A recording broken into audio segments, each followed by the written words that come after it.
I absolutely get it. I absolutely get it. 100%. I know where you guys are coming from. Everybody has an opinion. Everybody on wrestling Twitter has an opinion. I have one of my own. You ready for it? I mean this wholeheartedly with a huge smile on my face. This is not directed at everybody watching me today or listening to me wherever you may be. You are a fucking idiot. You know what I'm talking about. You guys know who I am addressing that towards. Look at the title of the video. Look at the title in the thumbnail. Look at the title in the thumbnail. And look at the picture. You guys know where I'm coming from. I watched a sit-down interview today on the flight to Las Vegas. I am now in my hotel room in Caesars Palace, the home of WrestleMania 9, one of the worst WrestleMania main event endings of all time. I think the only thing I remember from that WrestleMania, honestly, that I enjoyed is Shawn Michaels versus Tatanka for the Intercontinental Championship to open that show. I watched a sit-down interview today with Mr. Chris Van Vliet, and he interviewed Cody Rhodes. I watched this on the plane ride here. And Cody went over several topics in today's wrestling landscape, and one was his thoughts on the new 24/7 joke. I am not referencing it as a title because it is not a title. Titles aren't a joke, or should not be a joke. They are a joke in WWE, but this is Vince McMahon, after all. Now, Chris asked Cody what he thought of the 24/7 joke, and the reaction that Cody gave was every bit of validation I needed to know that my sentiments are indeed correct. He said nothing. He said absolutely nothing, followed by the ever so generous line of, well, I guess the beauty is in the eye of the beholder. And I'm not talking about a fucking Metallica song. I didn't even need Cody and his reaction to know what I and the majority of the community were thinking and feeling. I had people texting me that I know personally finally throwing their hands in the air and giving up on the actual product. My best friend said that he is done with WWE. Some are giving up on wrestling altogether that I know. Some are just giving up on the WWE. Some are going to pay attention to the WWE and what they do. But when AEW begins to air on TNT, their focus will be on their TV only. It was a terrible week, an embarrassing week, not only for all involved, but the fans. You can be entertained by what you see. And I want to tell you guys that it has absolutely nothing to do with R-Truth.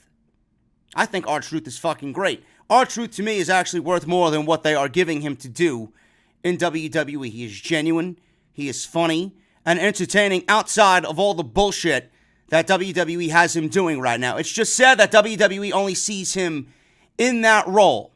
I am actually someone who sees R-Truth better off in something else more than what WWE has him doing now. He was never the issue, but those who enjoy the 24/7 joke, I want you to really think about what I'm about to ask you. Can you honestly look me in the face and tell me that it's going to last, especially with the way the climate is changing in the sport? The answer is no.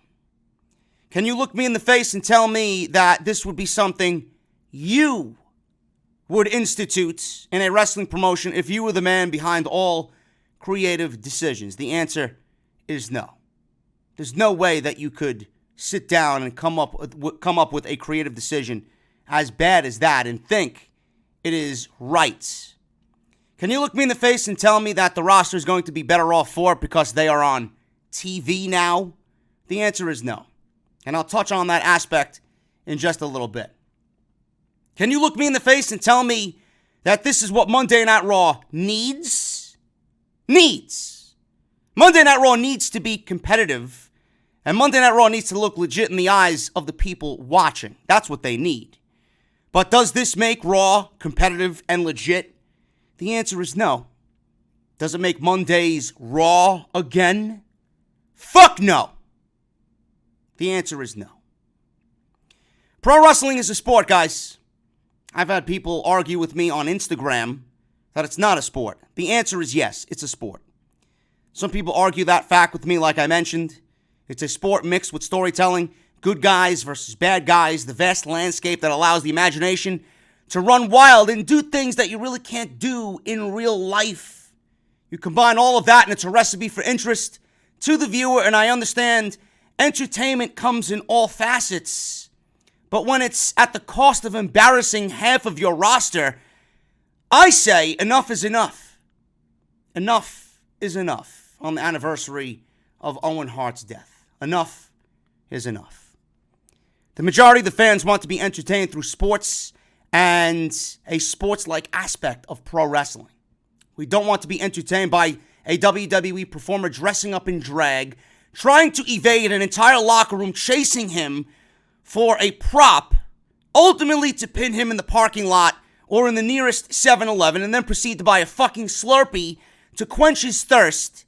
Not in 2019, anyway. The majority of the people want to be entertained by watching two athletically gifted men or women engaged in well-written storylines that will carry over week to week, with added drama of what's about to come next, with the twists and the turns, battling it out for a championship that carries legit weight and legit meaning. It may just be a prop to some, but it's pro wrestling. Our belief is suspended as it is. Give me a fucking reason to care. You were all interested in NXT TakeOver New York, correct? How many of you watching me were invested and entertained by NXT TakeOver New York? I hate this notion of, oh, it's a niche audience or it's a niche product. What is niche? I never understood that. Well thought out competitive matches that don't embarrass the talent but present them in a meaningful way and make champions and championships hold value? That's a niche audience? Or is that the correct way to go about things? So where is it niche? I never understood that aspect of people who compare NXT to the WWE main roster. What is so ridiculous about wanting your sports to be serious? Honestly, ask yourself that question. What is the fucking problem about someone wanting their sports to be legit and serious? What if the Philadelphia Phillies had the fucking Philly Fanatic pitch every seventh inning like a fucking jackass, serving up beach balls to the opposing team? How would that look? How about Mr. Met every Sunday home game, running around the fucking field, throwing Planters peanuts at all the Mets, playing infield during every game, seeing if they could feel the balls with honey-roasted fucking sugar in their fucking eyes? Would that be entertaining to you? Or would you complain about why the Mets aren't playing seriously and why the Mets aren't contending for an NL East championship? I don't understand your logic. So you like people running around in a clown-like fucking manner, pretending it's a fucking circus on Monday Night Raw, all for the sake of a few fucking laughs? Where's the value? Where is the legitimacy in the sport after that? I don't get this universally ridiculous point some in the community are trying to make, that WWE needs something like this. Do they need something like this, or are you just used to mediocrity and are void of a functioning fucking brain to realize what is actually happening right before your very eyes? You want something like this? Go watch a fucking clown juggle bowling balls at some fucking carnival while you pay $12 for fucking cotton candy. Get the fuck off of my timeline and get the fuck out of the audience. I don't want you, and neither do the people who want this product to get better. It's about time we make wrestling fun again through real means. I have people that I know personally who have coworkers that have kids who love Finn Balor. Finn fucking Balor. Finn Balor's never done anything ridiculous like that. 4-year-old children who love Finn Balor for what he represents. What has Balor done on the main roster that he is, I would say, influencing young children like that? What has he done? He's been himself. He represents genuine. They do all the poses and dress in the demon paint for Halloween, mimicking Finn Balor move for move, motion for motion. Some value the 24/7 joke, and people like Baron Corbin, Bobby Lashley, Sami Zayn, in the first week, watched all this circus run right by them, and all any of them could do is laugh and shrug it off, and shrug off the entire situation. How important is that joke of a title? And I didn't really want to call it a title. How important is that joke of a fucking title when your top talent even thinks themselves that it's a joke? The 24/7 joke was created because of a 3-hour show that can't hold the viewer's interest. And they are so desperate to find anything that will get a reaction that they resorted to the very last thing we need. Lame, out-of-the-box comedy that is so painfully forced you couldn't pay me to find it funny. Raw is already a comedy show just by the way it's booked and produced every single week. Have you heard the commentary? It is downright fucking laughable. The 24/7 joke was created because WWE abandoned the brand split because they failed to write compelling TV for 2 separate rosters that anyone in the world of professional wrestling right now would die to have control of. The 24/7 joke was created because the WWE was forced to create the wild card rule because of their failures to properly book talent correctly on both shows. Now that talent is flip-flopping back and forth, top talent, flip-flopping back and forth weekly to appease the networks and generate ratings, all while making absolutely no room for the Robert Roods and the Chad Gables of the WWE roster. The talent was promised an opportunity for TV time to be taken seriously, to showcase their talents to the world. I doubt that they asked to be treated like circus animals running after a man in drag who won a world championship by sneaking into a fucking parking garage by hiding a referee in a dumpster or a limo like we've seen on Monday Night Raw. So now that talent doesn't get any TV time because the shows are taken up by the talent that appears on both shows. Ratings don't seem to be getting better either, and the frustrations with the talent are growing higher and higher every week. But it's fun, right? But it's fun. NXT was fun this week. I don't know if you guys watched NXT this week. Velveteen Dream was saying Tyler Breeze was too busy playing cops and robbers on the main roster. That was fun. Dream telling Tyler Breeze should get back to catering, but all I can offer you right now is a selfie with the Dream. That was fun. Your version of fun is what's killing WWE's credibility. Oh, it's just like the hardcore title. That's the argument. Don't take it too seriously, they say. That's the other argument. Now the guys on the roster that don't have anything to do can be involved. That's another argument that I've heard from people on social media. It's not like the hardcore title because there isn't anything hardcore about it. And everyone was already over in the Attitude Era where they could get away with something like this. From guys like D'Lo Brown, Al Snow, Val Venus, Hardcore Holly, Steve Blackman, Gerald Briscoe to fucking Mae Young. They were all over. It fit into the entirety of the program in the 90s. In 2019, it's nothing like the former. Is No Way Jose going to get a reaction? Is Mojo Rawley going to get a reaction? How about Eric Young? What happens when we see a Cedric Alexander, a Buddy Murphy, a Robert Roode? Are you okay with Robert Roode, one of the best heels in the history of NXT, to be treated like a joke? You're okay with this level of mediocrity? And no, it's not okay. You're okay with Chad Gable not getting TV time? You're okay with Cedric Alexander, as great a professional wrestler he is, running around wasting his talents? You're okay with Buddy Murphy not even being given a chance to be on TV since the Superstar shakeup? Getting drafted to SmackDown Live? Do any of you even realize he was drafted from 205 Live to SmackDown Live? Those are the guys that we all know deserve better, yet you are content with seeing them in this bottom of the barrel role. WWE has deteriorated their roster so much that all you see is nothing more than what WWE sees. A joke. A complete joke. WWE has failed to create stars, refuses to create stars, and you'd think this is somehow going to bring an interest back to Raw. Raw continues to apply the band-aids over the real problems, and you sit there in your chairs, in your studios, and you type away on social media and accept something that will ultimately be a fucking failure of epic proportions. The 24/7 joke is nothing but a band-aid, one that doesn't even apply properly. Brock Lesnar coming back to win Money in the Bank is nothing more than a fucking band-aid. A band-aid and a complete fucking mockery of the WWE fan base and the talents that are there every single day. I was right on Reigns for 5 years. I was right on WWE's treatment of Sasha. I was right on the women's evolution. I was right on my views on Alexa Bliss. I was right on the wild card. And I'm right about this. 100%.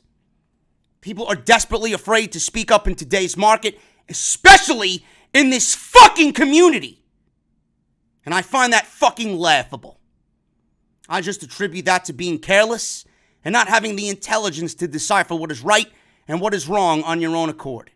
Those people are easily manipulated and hang on and grasp to whatever positivity there is because you can't think outside the box for whatever reason. And if you hear anything negative from someone, especially someone like me, you're going to attribute that as being wrong because it doesn't fit into your moral fiber.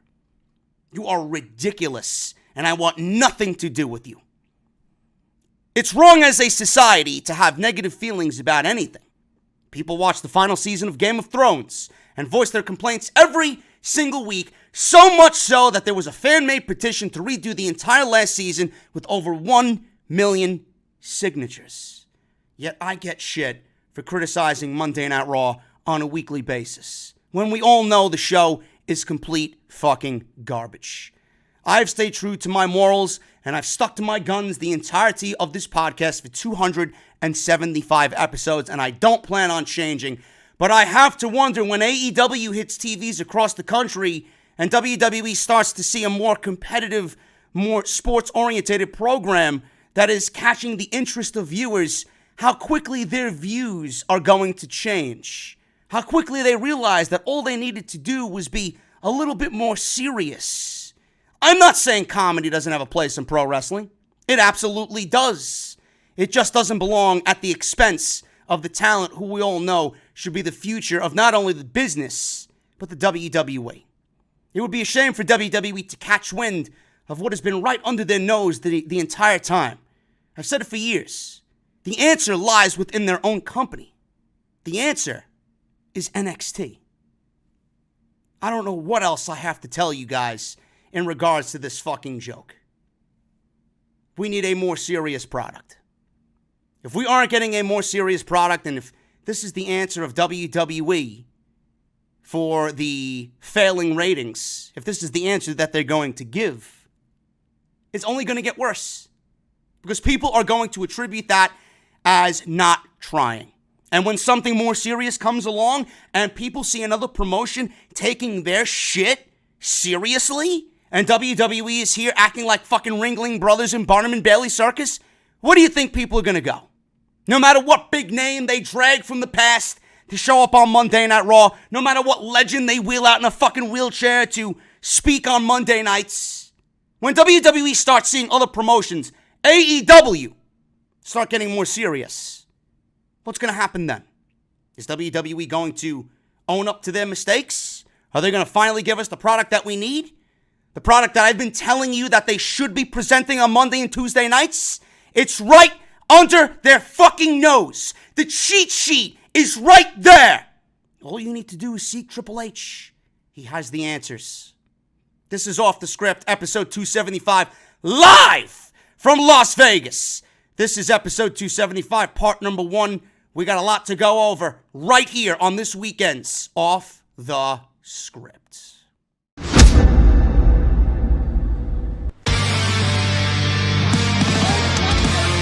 5, delete! This is mine.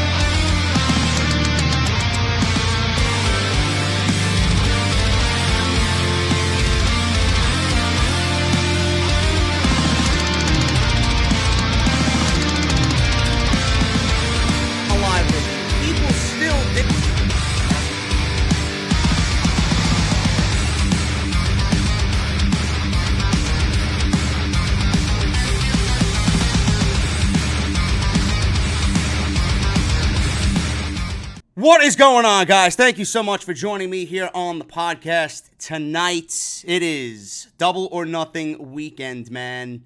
And I am in Las Vegas. I am in my hotel room. We're in Caesar's Palace. I would open the blinds behind me, but the glare is just ridiculous, and it was giving off this immense light, and it really didn't look good, so I had to close the blinds. But right behind me is the Caesar's Palace pool, and it's fucking fantastic. And I'm happy to be here. And we're going to be attending StarCast, man. By the time you guys see this, I got my media badges all ready to go. I got my outfit. I got my off-the-script polo ready to go. We're going to be having fun at StarCast, and I'm happy to be here, man. Double or Nothing weekend is going to be great, and I can't wait to experience it with everybody. I will be covering the show extensively on Saturday night, so don't miss any of the coverage right here on the podcast. But I got work to do, man. Got a brand new laptop. I'm here in the hotel room. Business does not stop. Off the Script is live no matter where I go, no matter if I'm in Vegas, New York, New Jersey, it doesn't matter, man.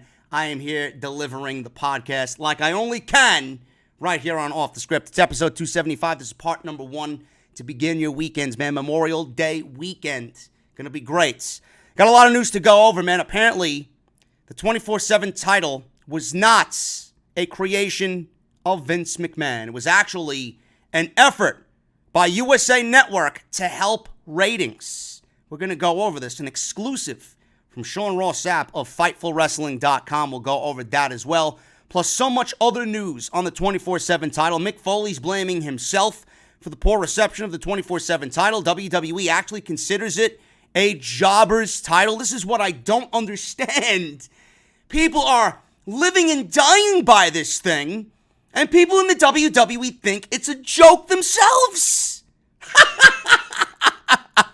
This warms my heart so much, man. I love it. I absolutely love it.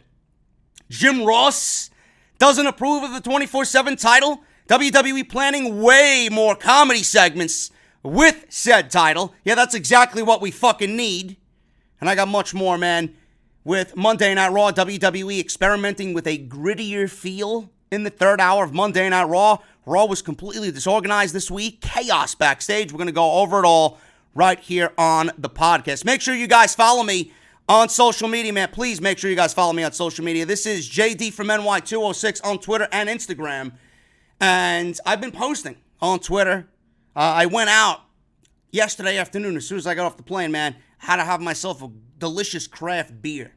And it was unbelievable. I had some lunch. I went to Bobby Flay's Mesa Grill. It was great. I got the pork tenderloin. Fucking fantastic. I haven't had them in so long. It's exactly how I remember it. All those years ago, they had a sweet potato tamale. I had mushroom quesadillas. Man, it was fucking unbelievable. I ate like a king today. I ate like a king. And I want to experience more of Vegas, but I hope I have enough time to do that. If you guys don't remember, I think I told this story back in my Call of Duty days, man. I went out to Vegas. It had to be more than 10 years ago. It had to be more than 10 years ago, and I didn't really get to experience. I told this story a couple weeks ago. My fucking friend Eric burning me, right? And he wore the same fucking shirt as we went out to the Bellagio. I told this story. I haven't been back here since then, so I really want to experience Vegas a little bit more than I did then. So I got things off to the right foot, and hopefully I can with the craziness that is this wrestling weekend. So make sure you guys, like I said, follow me on social media, man. I've been posting stuff on Instagrams, on my IG story, on my regular IG page. I've been posting on Twitter. So if you guys want to know what I'm doing and where I am and what I'm eating and drinking, Twitter and Instagram are the places to be. Please hit that subscribe button, turn on that bell, and make sure it's on so you guys have all notifications of what I'm doing right here on the channel. If you guys want to support the podcast on Patreon, patreon.com/JD from NY206. Make sure you guys go and get your JD's Elite t-shirt, man. JD's Elite exclusively on bonfire.com. It is the #1 selling t-shirts in all of the YWC. And it's the #1 selling t-shirt right here on Off the Script. Link is down below. We are an exclusive partner with bonfire.com. That is the only place you can get JD's Elite. Bonfire.com. Link is down in the description of this very video. Harry's, you guys know the deal with Harry's, man. Harry's.com/scripts Harry's is a great friend of the podcast, and they've been sponsoring the podcast for damn near close to 2 years. Why do I love Harry's, man? Why is the 24/7 title a complete joke? Well, we went over that in the open of this podcast. What do I love about Harry's? I love the closeness. I love the smoothness. I love the comfortable glide of the blade on my sensitive skin. And I want you guys to join in me and experience Harry's for yourself. Join the 10 million who have tried Harry's today and claim your trial offer by going to harrys.com/script. Now, Harry's founders were tired of paying for razors that were overpriced and overdesigned. They knew a great shave doesn't come from gimmicks like vibrating heads and flex balls or handles that look like spaceships. These are tactics that the leading brands have used to raise prices for decades. They fixed all that by combining a simple, clean design with quality, durable blades at a fair price. Harry's actually also bought a world-class blade factory in Germany that's been making quality blades for over 95 years. They've also received over 20,000 five-star reviews on Trustpilot and Google alone. Their replacement cartridges are just $2 each. That's half the price of a Gillette Fusion Pro Shield. And all their blades come with a 100% quality guarantee. If you don't love your shave, let them know, and they will issue you a full refund. A $13 value trial set could be yours by going to harrys.com/script. This is what you are going to get in that offer. A razor handle, choice of color is yours. The orange, the navy blue, or the evergreen. 5-blade razor with a lubricating strip and a trimmer blade. Rich lathering shave gel. It soothes, it hydrates, it smells fantastic, and it leaves a beautiful tingling sensation on your face. And you're going to get a travel blade cover with that as well. I brought mine to Las Vegas because I'm here for work and I need to shave and I want to look good for StarCast. So my blade was protected in the beautiful travel blade cover that is provided. Listeners of Off the Script can redeem their trial set by going to harrys.com/script. Make sure you go to harrys.com/script and redeem your offer and let them know that JD sent you to help support Off the Script. Man, let's start off with this story from Fightful. After I just ranted on the 24/7 joke in the open of the podcast today, which I am standing behind 100%. My views on that are not changed. I think those in the community who support it are completely pathetic. Your opinions are invalid to me. I have lost a lot of respect. I honestly lost a lot of respect for people who have gone out of their way to defend this garbage, knowing that it's not doing the company or the show right in any way.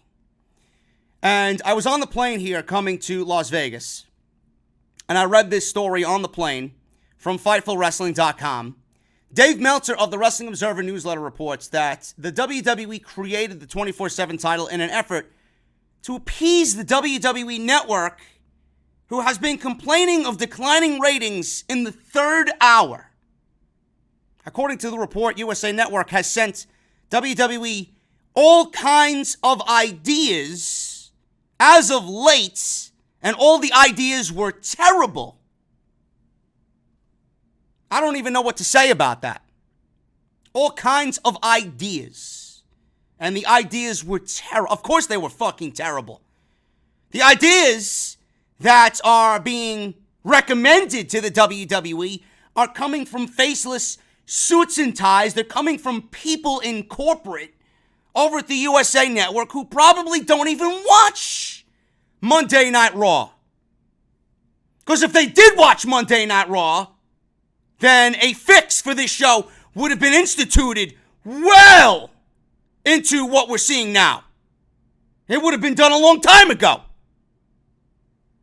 However, the 24/7 title was reportedly the best of their ideas. The 24/7 title was reportedly the best of their ideas, and Vince McMahon knew he had to use at least one idea. I would be interested to know what the other terrible ideas were. If this was the best, I guarantee you Vince McMahon picked the worst of all the ideas. Because all we need on WWE television is yet another championship on Monday Night Raw. Now, the third hour of Raw lost 284,000 viewers this past week. The April 29th episode of Raw saw the third hour drop below 2 million viewers for the first time ever for a non-holiday episode. Along with the 24/7 title, the WWE changed the look in the third hour, which we'll talk about in this podcast, in an effort to make the final period of the show feel different. The lights were lower. Yeah, I wonder why. The lights were lower, screens went black, and the graphics were changed. Mick Foley also confusingly stated that the 24 title would only be featured during the third hour of Raw. But here we are on SmackDown Live, and people are chasing R-Truth around the arena and into the parking garage on SmackDown Live. So maybe Mick Foley forgot what he was supposed to say, or someone put that in the script, and WWE probably didn't realize their own rules for the fucking 24/7 title, because maybe it really wasn't an idea of their own. Maybe it really was an idea from USA Network, and WWE really didn't understand the rules set forth by USA Network. Now, I said this on Twitter today. Does anybody believe this story? Is it really the USA Network giving orders to WWE? I'm not surprised that they did this, if it is the case. They were the ones who wanted the original brand split back in 2016 because SmackDown Live was moving to USA Network on its own on Tuesday nights, and they wanted the rosters to be separate. They wanted the rosters to be different and unique, away from one another. And now WWE is in the worst creative position that they've ever been. I've been watching this product since I was 4 years old. I've never seen it this bad, ever. And I'm a lot smarter than I was when I was fucking 4 years old. We didn't give a shit about the shit that we see at 4 years old when we were watching WWF back in the day. Now we're all wise and all keen on what we're watching and what we're hearing and what we're reading. Most of us can book the fucking shows better than the people running the goddamn company. But I want to believe that the USA Network came up with this idea. I find it funny that WWE now is in such a shithole that they got to take ideas from the WWE Network. I find it hilarious that WWE is in the shithole so bad that they can't come up with ideas to fix their own fucking shows on their own merits. Vince can't come up with the fucking simple idea of fixing these goddamn shows. Listen to the fucking podcast! I got all the ideas for you. I go over it every single fucking week on exactly what needs to be done. The answer is right under your fucking nose. I said it 3 times in the open. NXT is the answer.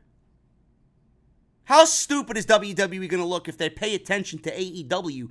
Meanwhile, AEW has been doing the same thing that NXT is doing. Why aren't you paying attention to what your son-in-law is doing? You don't want to give your son-in-law credit?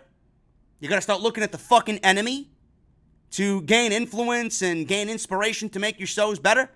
Because you can't fucking man up and accept the fact that you can't do this job correctly anymore. You can't man up and own up to the fucking mistakes that you made and give credit to your own fucking family for booking a better WWE program than you have done in the last 10 fucking years. This is the fucking problem. This is the issue. I am stuck on that. You will not change my mind on that whatsoever. It's disgusting. Vince rather see this company die than see it in the hands of somebody else who's going to do a better job than him. But this is disgusting. This is a joke. Now, did the USA Network come up with this? I don't fucking know. This could be a cover-up for all we fucking know. This could be WWE sending out reports, oh yeah, it was a USA Network idea, and we had to go along with it. Was it really? Or is it WWE masking their own failures and trying to place blame on somebody else, yet it was really a Vince McMahon idea all along, and nobody wants to place the blame on Vince McMahon yet again for another failure? I would not be surprised if that is the case. But how pathetic is the company that they're taking ideas from the USA Network willingly because they can't and they won't because they're fucking lazy. Maybe they just don't know how to. How bad is this show? When you read this, honestly, when you read this, are you okay with the 24/7 title, knowing that it wasn't even an idea from Vince McMahon? You're okay with that? The idea came from somebody that's not working for WWE. He's a TV executive who doesn't know jack shit about WWE. All he wants is his fucking 17 goddamn fucking commercials on a Monday Night Raw, By the way, someone tweeted me, I don't know if this is legit or not. I would not be shocked if it is legit. 39 minutes of wrestling on a Monday Night Raw for this past Monday's episode during a 3-hour show. Are you serious? Yeah, you're going to take ideas and you're going to take, direction from a network executive who'd rather see the time on the show dwindling down just for another advertisement placement. And people got on me for complaining about the commercials. I don't like watching fucking commercials in the middle of a goddamn match. Like, I don't want to watch a Mustafa Ali match versus Andrade Cien Almas and have 6 minutes of goddamn fucking commercials and 4 minutes of match. Especially when it's The Secret Life of Pets, and I made a joke about it. It's fucking annoying. Yes, it's a children's movie, but I find it ridiculous that you're explaining the movie about The Secret Life of Pets. Meanwhile, Vince McMahon could you really use the fucking secrets on how to write a good wrestling show? Oh my God, man. This company is so far gone. So far gone. I laughed my ass off when I read this story. Again, I don't know if this is true or not. It could be because WWE did the brand split for USA Network. There were reports that WWE was listening to Fox and USA. And USA actually came out and said, what are you doing? Why are you moving all the big names over to SmackDown Live for Monday Night Raw? You can't be doing that. You're ruining our show, yet you're making that show better, and nothing's really working. I don't know what the fuck they're complaining about. Their complaints are nothing more than empty breath. Nobody from Monday Night Raw that you move over to SmackDown Live is going to help boost their ratings. Their ratings are just as bad as Monday Night Raw. How about you write good fucking shows? That's the answer. You don't need no fucking explanation. You don't need network executives telling you what to do. You don't need to make new championships. Write better shows. Storylines. Serious approach. It's about time WWE changes. They're stuck in their own fucking bubble. Meanwhile, everything else around them is changing, and they don't realize it. And there are people in the community who refuse to accept this fact. It's awful. Absolutely awful. So that's the report there. How true it is or not, I don't know. I'm going to say it is true. First of all, it's coming from Sean Ross Sapp. He's a credible guy. Number two, I am also on the same page of it possibly being bullshit. Maybe it is WWE feeding the fucking dirt sheets something that really isn't true to cover up their own fucking failures. It comes off a lot better when USA is to fucking blame for the failure, that is the title, instead of Vince McMahon. Nobody wants to place blame on him again. I could see both. So, make of that what you will. Moving on here with the rest of this 24/7 joke. Mick Foley blames himself for the poor reception of the 24/7 title. Now, when the title was finally revealed, the live fans had absolutely no response whatsoever. There were light boos, but mostly people were against at how bad the title looked. That's the least of my fucking problems. Like, the title's a joke. So having it look like a fucking joke goes hand in hand. I don't give a fuck what it looks like. It could be the ugliest looking fucking title, but if that title is defended with fucking honor and prestige, I don't give a fuck what it looks like. The fact that they're booking it the way it is making it look worse than it really is. So people are claiming, oh, the title looks bad, but the idea is good. No, it's not.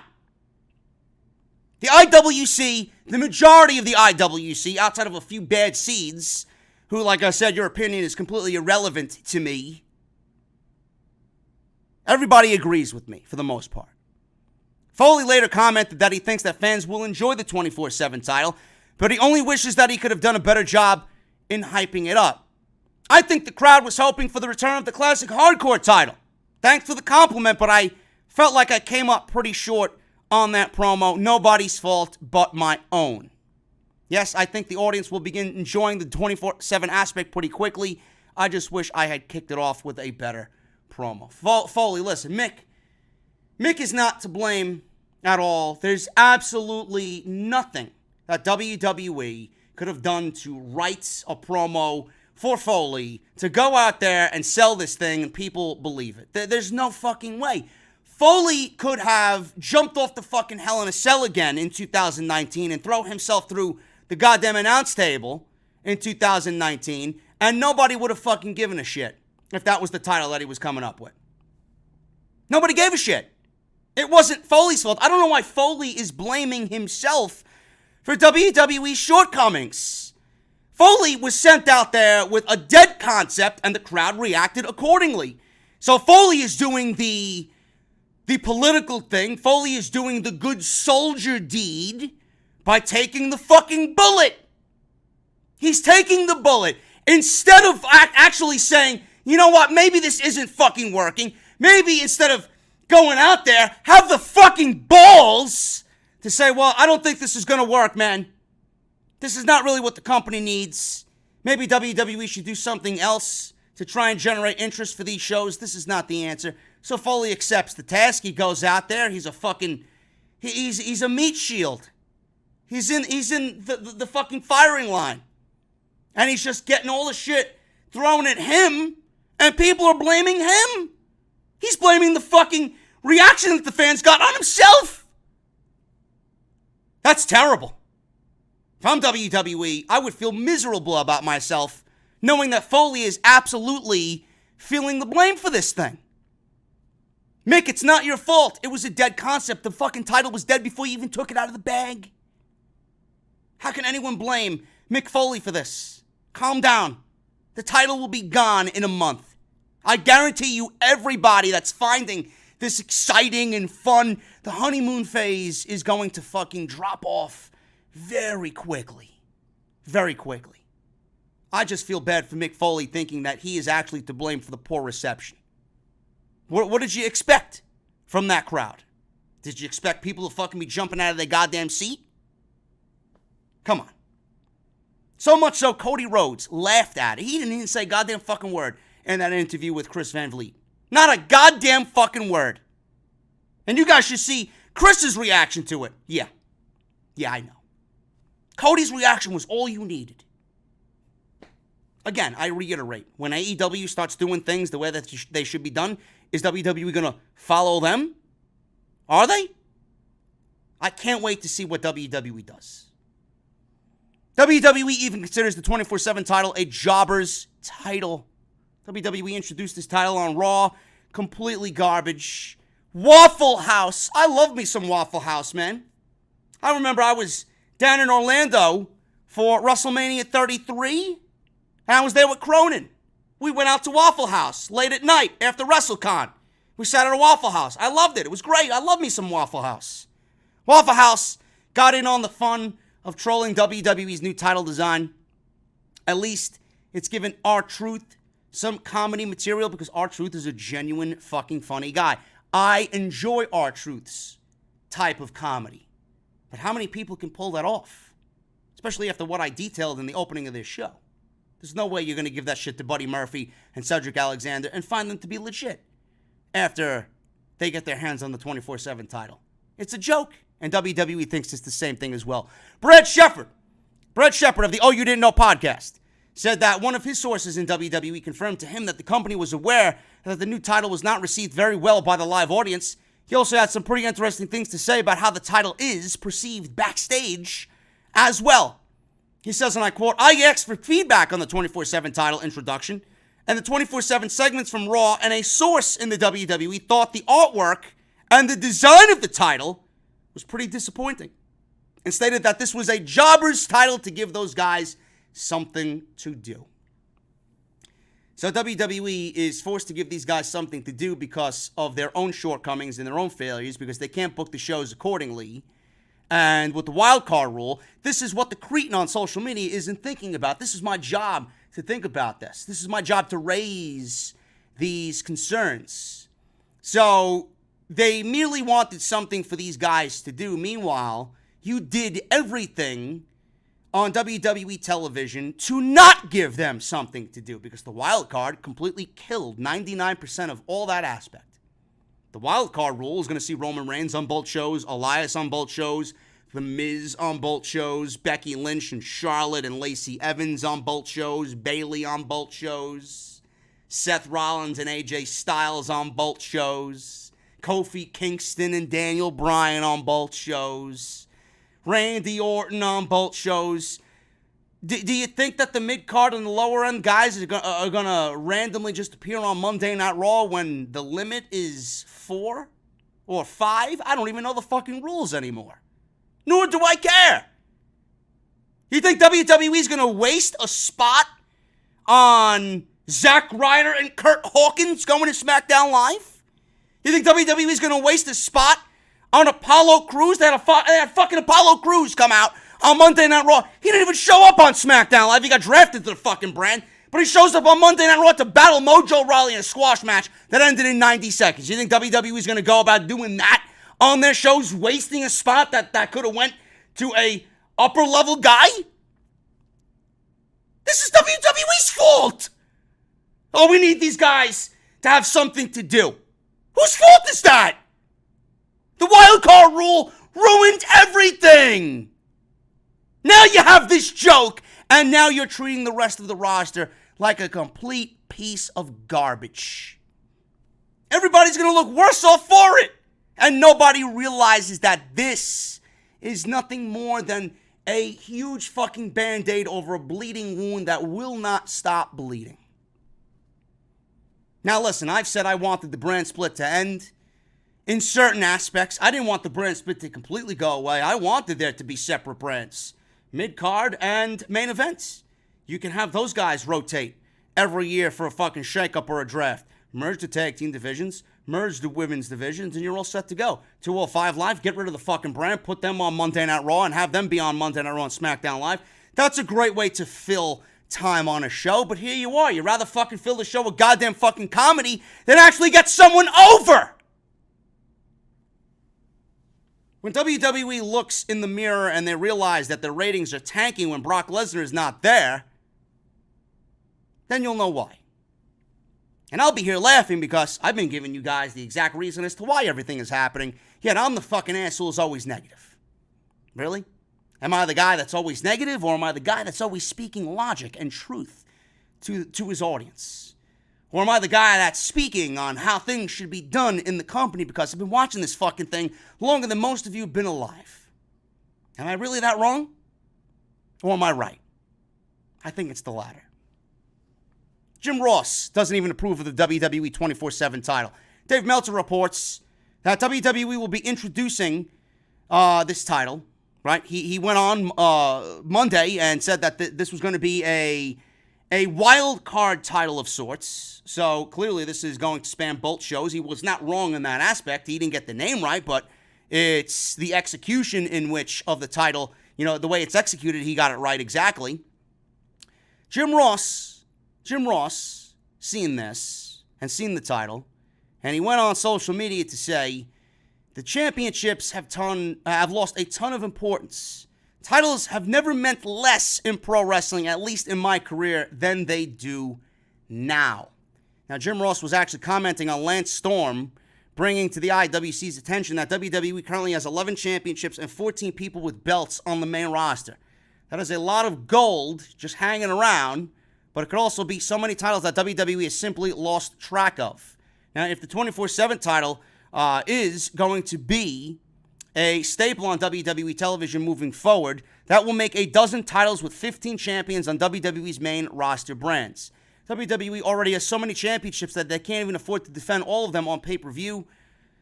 And I mentioned this, with the addition of another title, it just makes not only the division or the mid-card look weak and a joke and like a fucking circus, but it devalues all the other championships. Seriously. How are you going to look at that championship and think that's going to be a serious championship for people to be contended over? Oh, it's not supposed to be taken seriously. I don't know about you guys, but I don't want anything that's not serious on my shows. And look at the reaction, like I mentioned in the beginning of the show. Look at the reaction of Baron Corbin and Bobby Lashley on Monday night. Look at the reaction of Sami Zayn on Tuesday night. Look at the reaction of Cody Rhodes in his interview with Chris Van Vliet.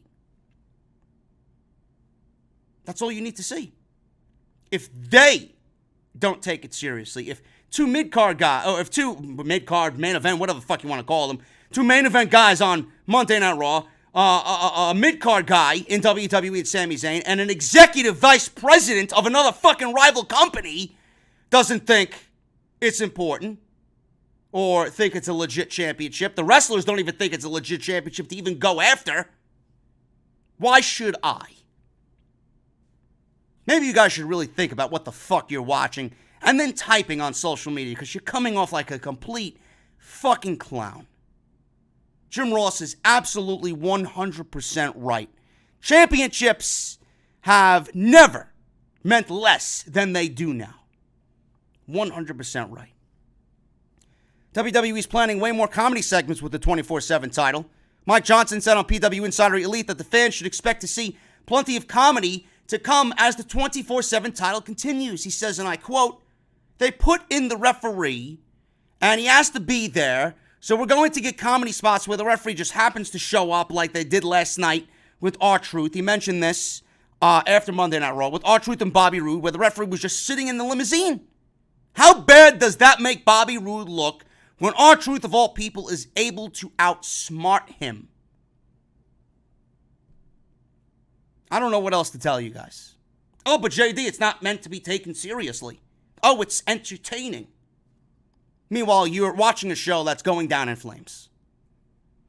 24/7 title is certainly an interesting addition to some in the community. Some fans were on board with this title, and a lot of people, more than the people who are into this thing, more people do not like what it brings to the WWE table. So, I don't know what else to think and say about this. I've said everything I legitimately could. And I want you guys to open up and honestly think what the fuck you're watching. Seriously. There's no way, even if you love me or hate me, I don't give a fuck what you think about it, there's no way you can listen to what I said in the beginning of this show and say that, JD is wrong. He does have a point. You're going to say you don't like it because you know what I said is truth. You're not going to like what I said, and you're not going to accept what I tell you because the truth hurts. But I'm not here for you to understand me. I'm here to fucking educate those much less intelligent than I am. If you can't accept the fact that I'm right, then maybe you should continue watching some of the fucking plebeians in the community who will do nothing but praise this garbage because that's all you know. You're afraid to step outside the box and say anything negative or think anything negative because you don't want to spread negativity. Listen, motherfucker! This world is full of negativity. And we all know a simple fucking thing that is 100% correct every single week. The WWE product right now is the worst it's ever been. And if you don't want this company to get better, what the fuck are you doing here? I know I'm a lifelong fucking fan. The reason I watch is because I want to see the company do right. With the amount of fucking talent that they have, it fucking pains me as a lifelong fan to see a guy like Buddy Murphy and Robert Roode and Ricochet and all these fucking guys have so much talent and are completely wasted away. It pains me to see NXT breed such great fucking talent that has the whole fucking feel of being a great breakout guy, a guy that we could fucking believe in on the main roster. And WWE doesn't give him a chance to fly. They cut off his fucking wings before he even makes a goddamn attempt to take to the skies. Why? Why are you so against all the negativity that this company has done? Why do you only embrace the positive? I embrace the negative because it needs to be said. And there's more negative on these shows than anything. When there's positive, I will gladly say that something is positive. You know this. And it's getting much, much, much, much more difficult to sit here every single fucking week, no matter what city or state I'm in, and talk to you guys about anything positive WWE. Things need to change. And I'm not talking about the goddamn fucking color scheme of the third hour of Monday Night Raw. Because all you're doing is still masking your fucking issues. We'll talk about the grittiness of the third hour of Monday Night Raw and what WWE is doing to change that aspect. I want to make sure you guys understand that I got a new sponsor on board. I am happy to welcome The Ridge on Off the Script. Ridge.com/script. You know, one of the more difficult things for me to do is go out and shop for a wallet. I'm not the type of guy that's going to go out and buy a designer wallet and spend all this types of money on something with some stupid brand name logo on it. I'm not that type of guy. I usually go into the mall. I walk into Hot Topic. Oh, this Legend of Zelda wallet looks cool. Oh, this Metallica wallet looks cool. Oh, this Super Mario wallet looks cool. I'm that type of guy because it's very indicative of me and my personality and my interests. Now, I want you guys to look in your wallet. Better yet, I want you to go out for an afternoon with your father, and I want you to take a very close look at his wallet, because I know I did the same thing. I know my dad did the same thing. Look in your wallet. What do you have in your wallet right now? What does your dad have in his wallet right now? Guarantee you have old receipts for when you took the wife out for dinner 3 months ago for your anniversary. Guarantee you got old hotel room keys in your wallet. Guarantee you got business cards and contact numbers on some small piece of paper that you don't even remember who they are or where you were when you exchanged this information. You're looking at your dad and you're thinking to yourself, I got to get my dad a new wallet for Father's Day. I present to you, right here on Off the Script, the Ridge Wallet. It was actually created by a father and son team. There's the Father's Day correlation. A father and son team who value reliability in their everyday gear. They're making everyday goods that turn the things that you carry, like backpacks, chargers, wallets, into tools for better living. The flagship product of the Ridge is indeed the Ridge Wallet. It was launched on a Kickstarter in 2013 and now sits in the front pockets of 750,000 men and women, including myself. And I want you guys to think about your fathers on this coming Father's Day. Over 30,000 five-star reviews, and it's more than likely what your dad will love this Father's Day. When he thinks of Father's Day and the gifts that he's gotten, he's going to remember that you got him the Ridge wallets. If he doesn't like it, 45 days you have to return the wallet if he does not like the product. The Ridge wallet was actually started by Daniel Kane and his dad, Paul, proof that the utility of the minimalist wallet can span generations. Now, I want you guys to look closely at the screen that you see right here on Off the Script. You guys can save 10% off today with worldwide free shipping by going to ridge.com/scripts. Once again, that's ridge.com/script. Use the code SCRIPT. Link is down in the description below. There's a lifetime warranty. If your dad does not love it, again, free returns in case he doesn't. It comes in titanium, carbon fiber, aluminum, and over a dozen different styles and colors. I got the titanium because I love it and it feels fantastic. Once again, guys, free worldwide shipping this Father's Day, 10% off, ridge.com/script. So, a lot of people on Monday realized that the entire color scheme of Monday Night Raw was changing. Everything was a lot darker. Everything looked more of a more intimate feel. It honestly looked like an NXT feel. The entire logo was completely blacked out. You see nothing but red. All the LED lights were off. Everything was black.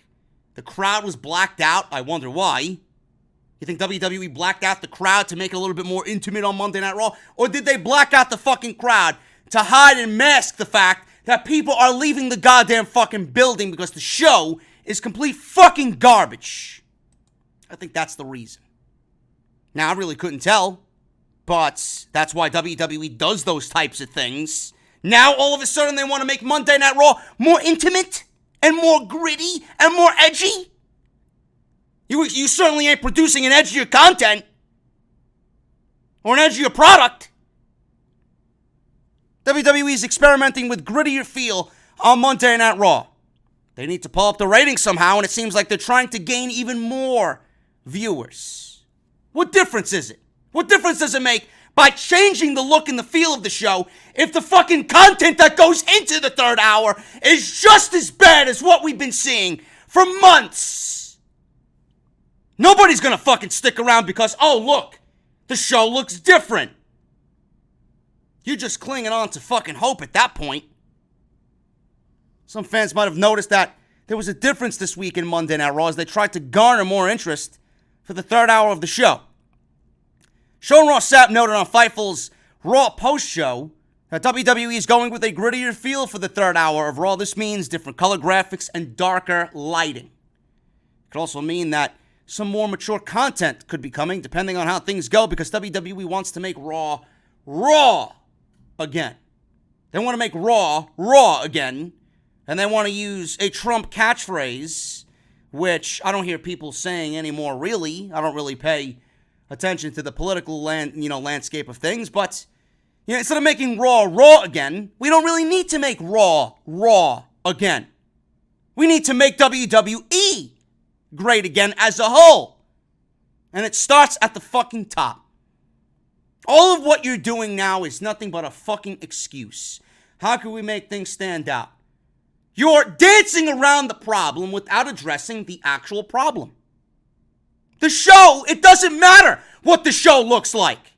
If the content is there, if the quality is there, if the fucking wrestlers are showing up and producing storylines that fucking matter, that make me tune in next week, that's all I want. I don't give a fuck if they're wrestling in a back alley, in a fucking bar, in a strip club. I don't give a fuck if they're wrestling in this goddamn hotel room. Make the show great by doing what you need to do. I don't need to repeat myself. You guys know what that is. He says, and I quote, "So you may have noticed some changes in hour 3. The lights were darkened. The graphics were changed to highlight the black instead of the red. That's because WWE is looking to go in a grittier direction. I was told more raw approach for hour 3 of the show. That's because of the viewership being so low." And what happened? What happened? They lost over 300,000 viewers, or close to 300,000 viewers this past week, rather, from hour 1 to hour 3. Man, Lesnar is such a great draw for WWE. Man, Lesnar, he had everybody piquing interest on who he was cashing in on with the Money in the Bank. What happened? You seen Lesnar come out, you heard what Paul Heyman had to say, and after that, you didn't give a shit on who Lesnar cashed in on, because ultimately, you know where WWE is going to go with Brock Lesnar and the Money in the Bank briefcase. Sean Ross Sapp continues to say, and I quote, "One person backstage says this is another indication of Vince throwing everything at the wall and trying to see what sticks. And I mean, we're talking wild cards and floating stuff and new titles and all kinds of different stuff." Folks, I don't know what else I need to explain to you. This is a simple case of a man in Vince McMahon who is in complete fucking and utter denial. The man is in denial. The guy, reported by Sean Ross Sapp, is literally throwing anything he can at the wall. He's throwing anything he can at the wall to see if it sticks, because he's afraid of going to ask for help. He wants something of his own.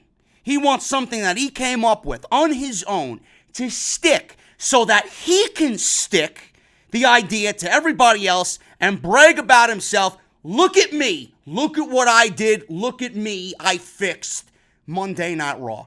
This is all it is, folks. People say I have a Napoleon complex, man. You fucking look at Vince McMahon. How the fuck could you say that man isn't senile?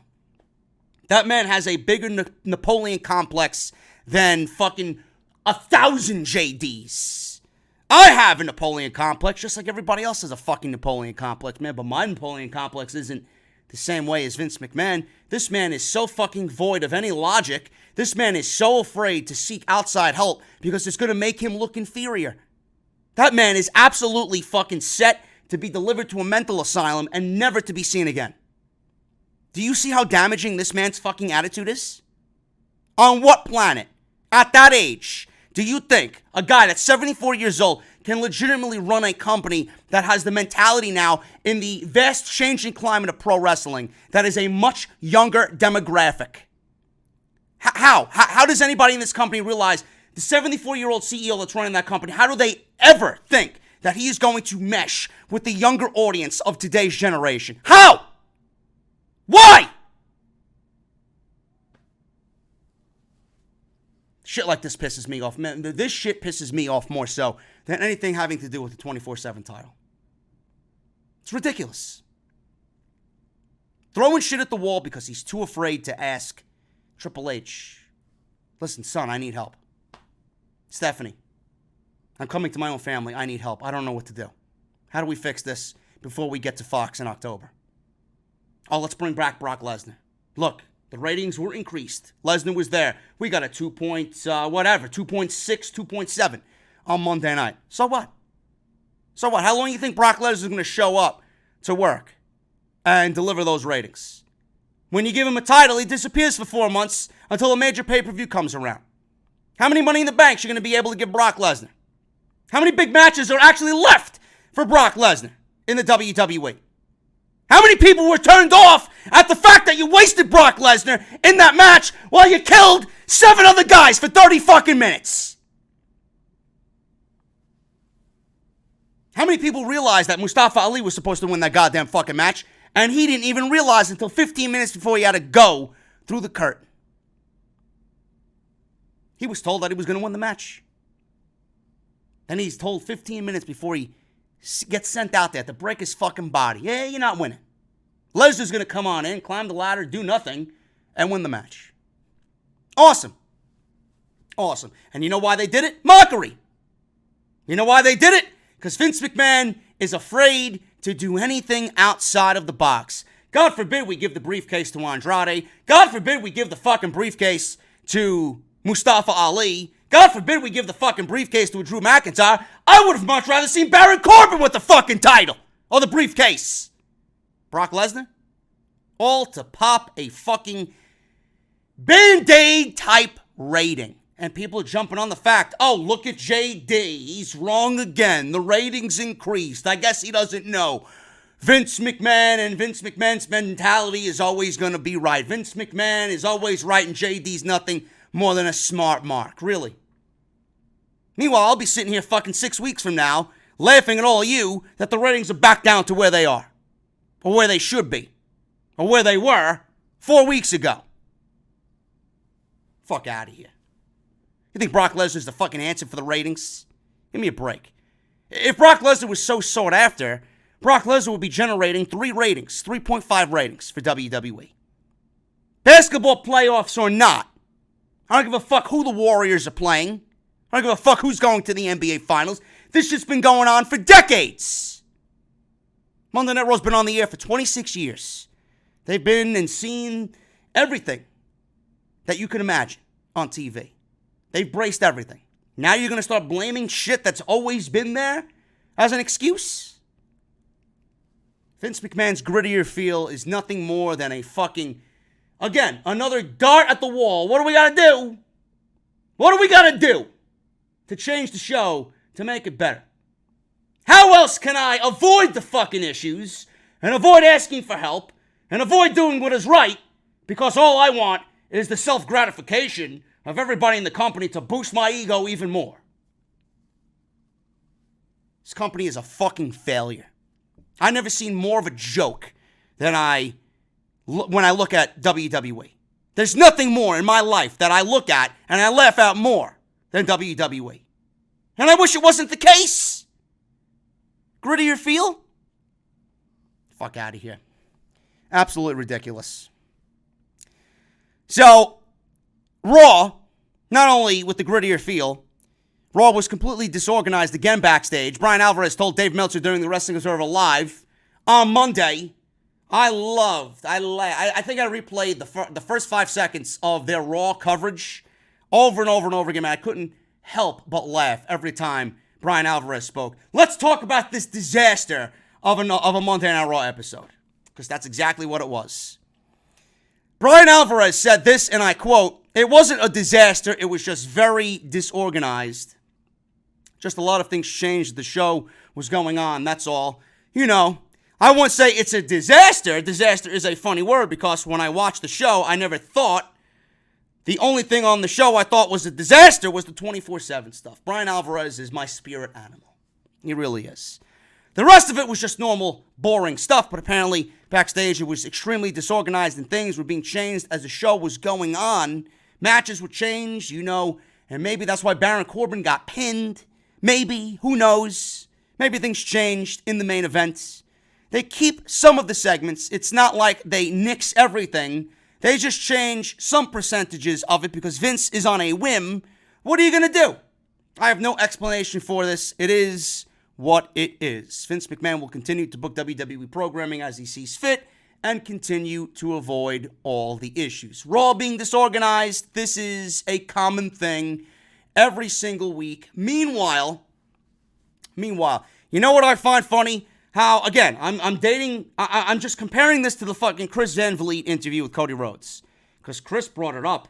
What are you guys doing as far as TV goes? Do you have any idea of what you're doing for TV? Storylines and all this? I love the old school mentality of Cody Rhodes. I really do. I look at him and I see a fucking consummate professional. I'm looking at him and I'm watching this interview with Chris. And he says, well, you know, when we get to TV, we already have 6 to 12 months of TV already planned and outlined. Because I think that when you're more organized and you got plans and you have a certain direction in which you want to go, everything just feels the way it needs to be. You can change things here and there, but don't jeopardize the overall fucking vision that you have. And I'm listening to this and I'm like, I've asked for this every single week from Monday Night Raw. I've asked this of WWE every single week.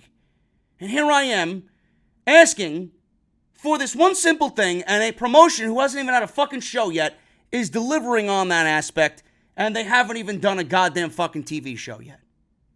They have plans dating from Saturday. When Saturday is over with, they have plans going into June, July, August, and then into October for the TV.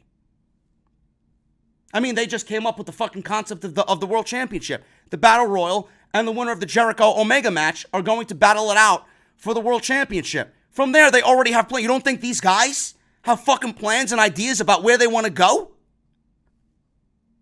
How is this so difficult? Oh, WWE produces so many hours of content. Stop using that as an excuse. This is WWE's fault. They got the same fucking people writing Monday Night Raw as they do SmackDown Live. That's why the shows fucking feel the same way.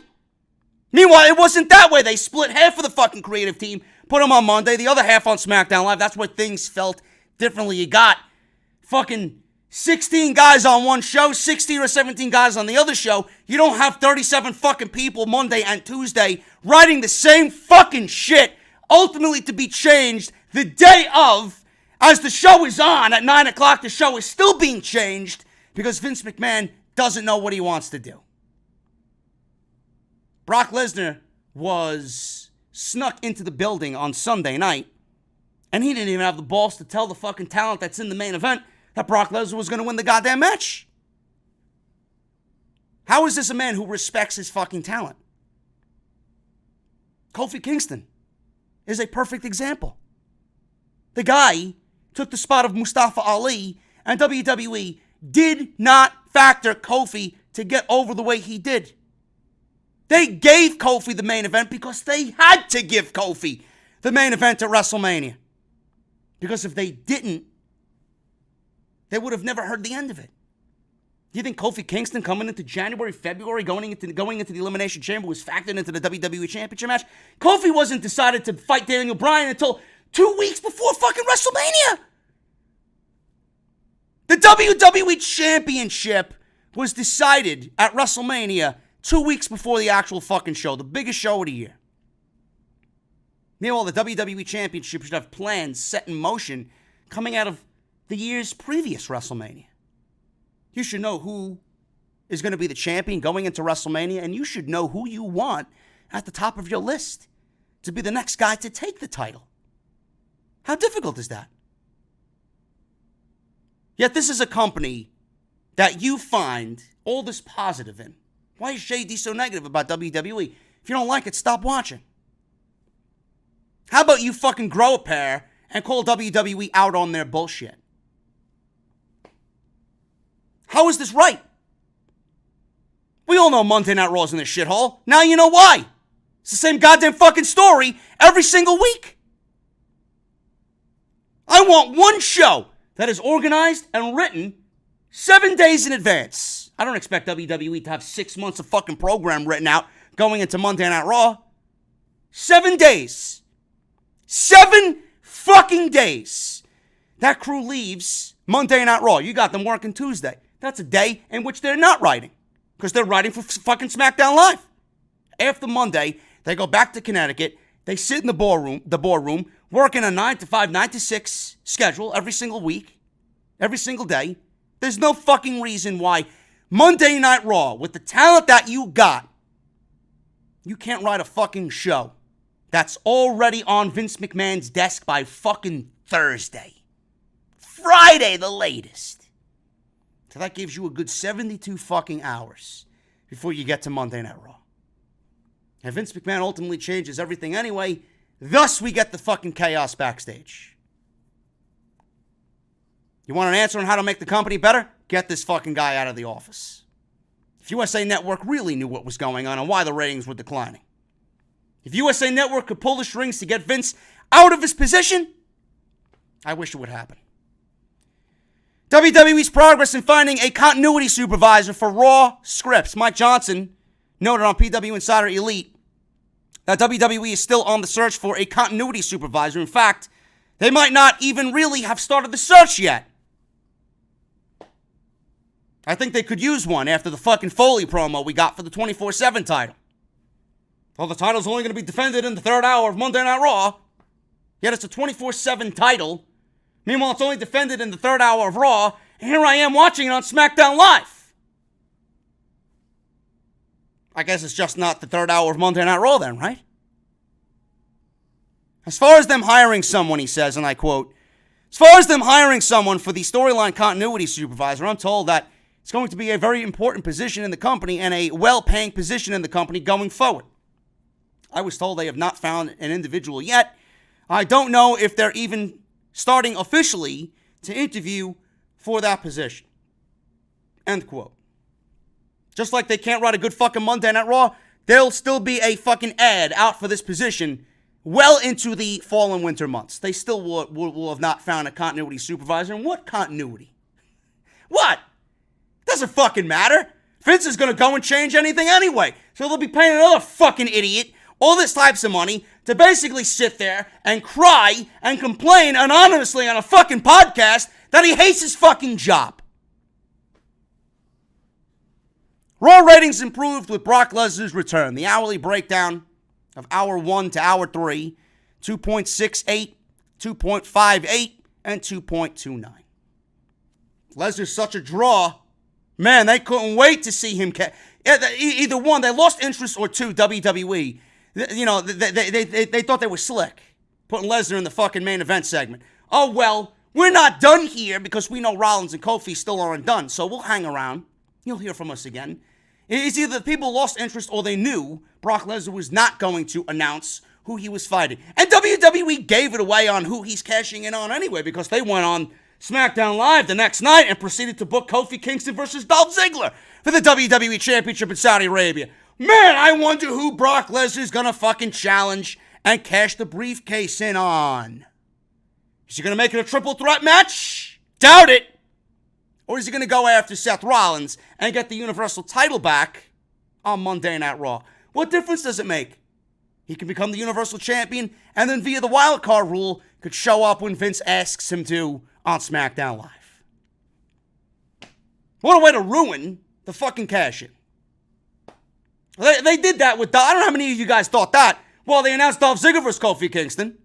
So where does that leave Brock? Is he going to challenge Samoa Joe for the United States Championship? Or Rey Mysterio, rather? Is he going to fight Zack Ryder and Kurt Hawkins and become sole members of the WWE Tag Team Championships on Monday Night Raw? Is he going to go after the 24/7 title? I wish he would. I wish he'd eat the fucking title and shit it out right in the middle of the ring. It's nothing but a Band-Aid. The ratings with Lesnar being up are nothing but a Band-Aid.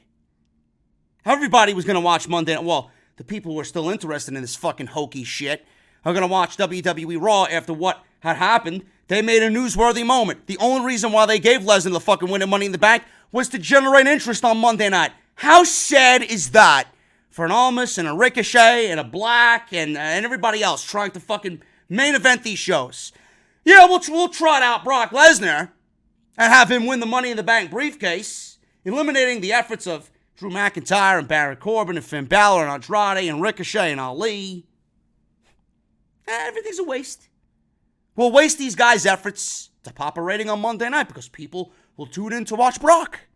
He won the briefcase in controversial fashion. People will watch Monday Night Raw.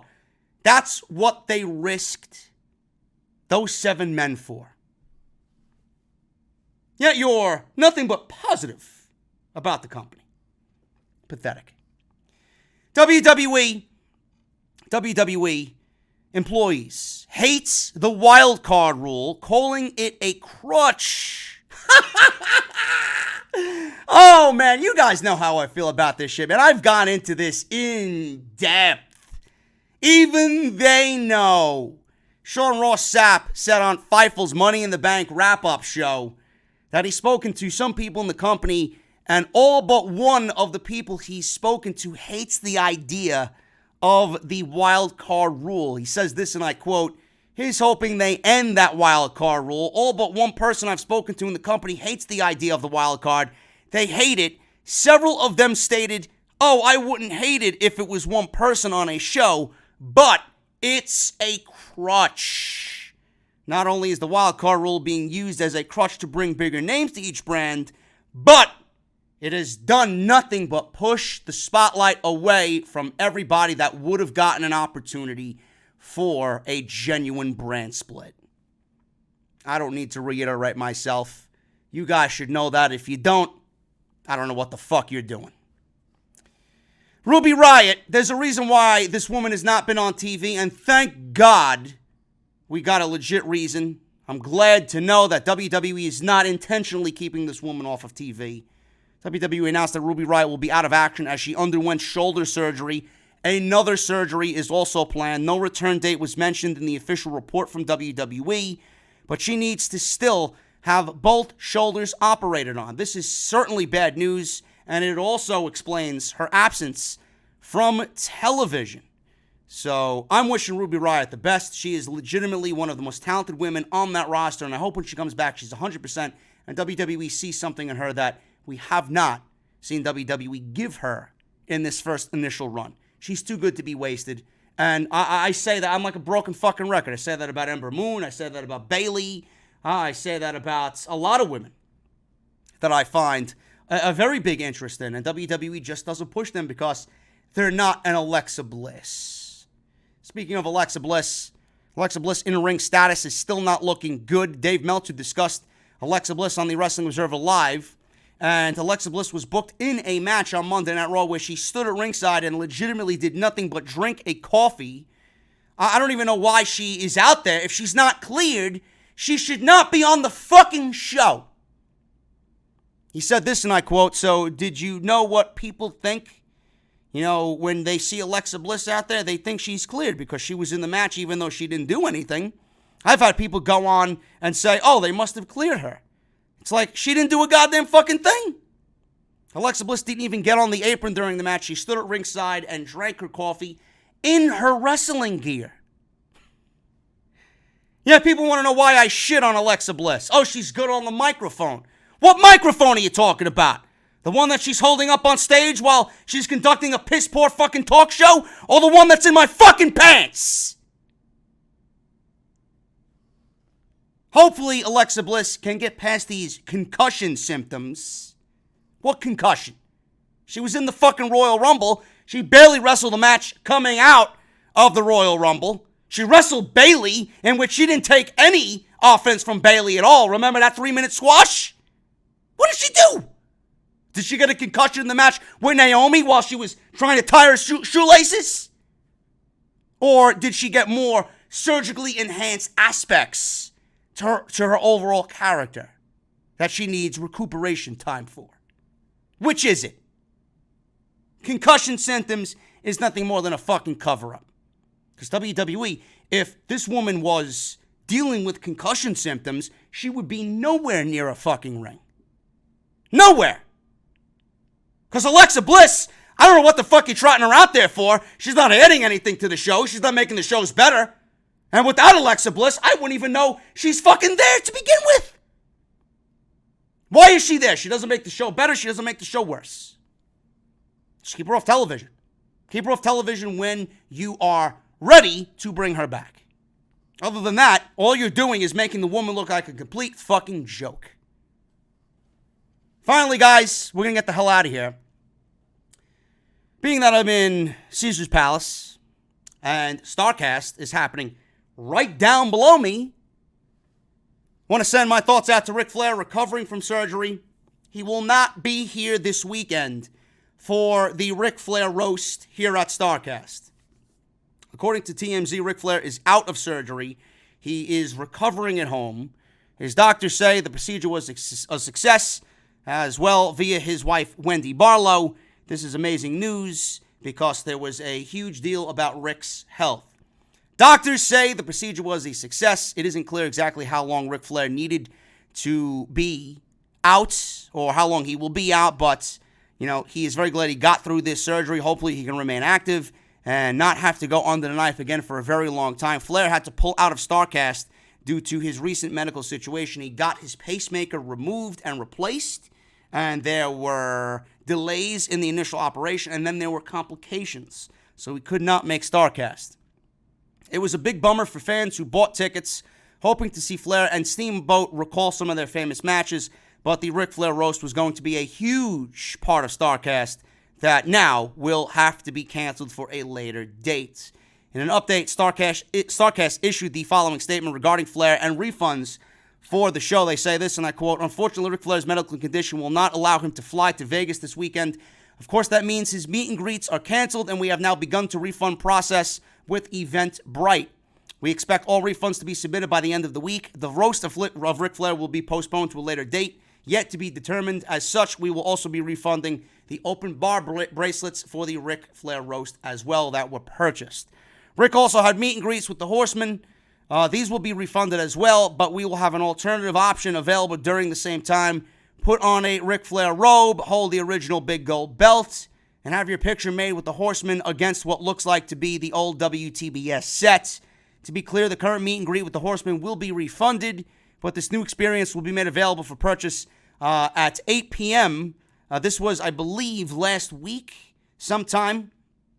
And those are available right now if you guys want to go get your tickets for that. And offered a greatly reduced price for the original Horseman meet and greet. Steamboat will also have an option to get your photo with him against the same WTBS backdrop with the big gold belt and you wearing the Ric Flair robe.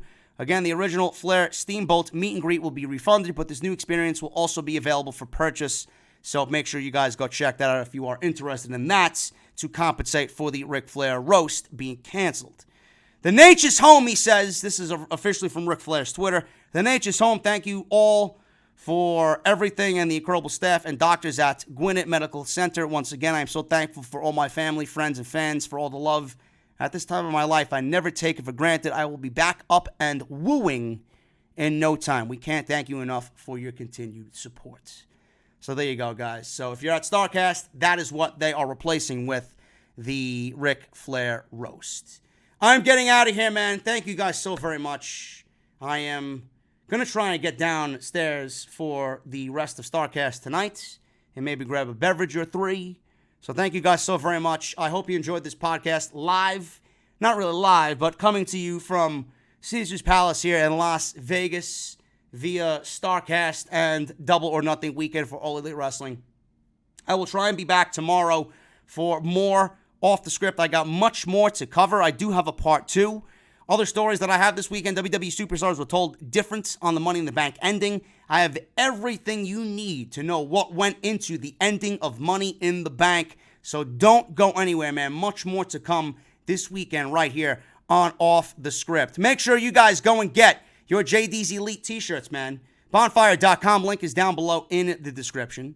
Become part of my Elites, one of the best-selling t-shirts in the YWC, and one of my best, if not the best-selling t-shirts of all time.